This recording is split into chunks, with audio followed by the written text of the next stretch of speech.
সন্ন্যাসী হলেন বিহ্বল মহত্তম সত্যের স্রোতে ভেসে।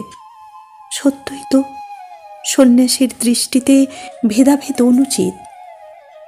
জগতে সকলই তো ব্রহ্মার অভিব্যক্তি। ভ্রান্তির নির্মুখ ছিঁড়ে বেরিয়ে এলেন সন্ন্যাসী। মা, আমি অপরাধ করিয়াছি, ক্ষমা প্রার্থী আমি। আপনার গানে আমার চৈতন্য হইল। বাইজির জীবন পূর্ণ হল পরম পাওয়া পেয়ে। তিনি বললেন, আর কখনো কাউকে আমি শোনাব না কোনো গান।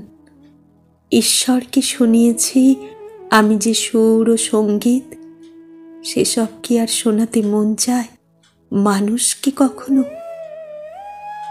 ওদিকে আপনজনেদের ডাক এসে পৌঁছালো পোকার কাছে। আয় বাবা, ফিরে আয় নিজের ঘরে তুই। মন্দিরে থাকলে মারা পড়বি বাছা। মৃতপ্রায় পোকা বলল, মরণে কিসের ভয়? দেবতার চরণ পেয়ে ধন্য হয়েছে আমার ক্ষুদ্র তুচ্ছ জীবন। পূর্ণ হয়েছি পুণ্যলোকে এসে।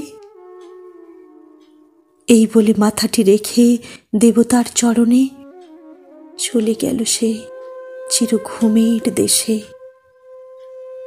ধীরে ধীরে ধীরে ধীরে ধীরে